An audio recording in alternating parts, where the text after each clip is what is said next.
Doctor علامہ محمد اقبال فرماتے ہیں، سونے دو اگر وہ سو رہے ہیں، غلامی کی نیند میں ہو سکتا ہے وہ خواب آزادی کا دیکھ رہے ہوں۔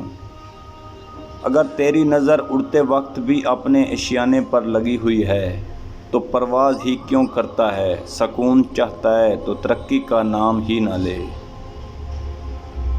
وہ گھر ہزار صد تحسین کے قابل ہے جس میں روزانہ صبح قرآن پاک کی تلاوت ہوتی ہے۔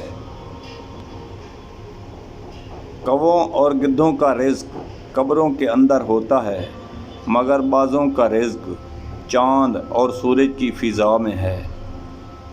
جو شخص اپنی عظمت کے گیت گائے وہ کبھی عظیم نہیں ہو سکتا۔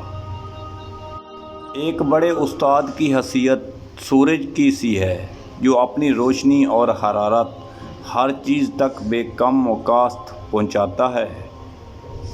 جو شخص اپنی عظمت کے گیت گائے وہ کبھی عظیم نہیں ہو سکتا۔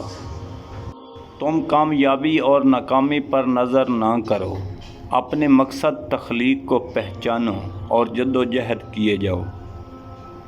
زندگی موت کی ابتدا ہے اور موت زندگی کا آغاز ہے۔ یاد رکھو، حضور صلی اللہ علیہ وسلم کا عاشق دنیا میں کبھی ذلیل نہیں ہوتا۔ دل ایک ایسی چیز ہے جو امیر کے پہلو میں نہیں ہوتا۔ غلامی بہت بڑی لعنت ہے اور محکومی بھی۔ انسان کو ہمیشہ یہ یاد رکھنا چاہیے کہ نیک عمل کبھی ضائع نہیں ہوتا۔ آج کل تعلیم زیادہ ہے اور علم کم، جبکہ پہلے زمانے میں علم زیادہ تھا اور تعلیم کم۔ یقین ایک عظیم قوت اور انصاف ایک بے شبہ خزانہ ہے اور صبر ایک عظیم سعادت ہے۔ زندگی کا راز یہی ہے، جہاں رہو، جس حال میں رہو، خوش رہو، مطمئن رہو۔ مصیبت ایک عطیہ خداوندی ہے تاکہ انسان پوری زندگی کا مشاہدہ کر لے۔ علم کی جستجو جس رنگ میں بھی کی جائے، عبادت ہی کی ایک شکل ہے۔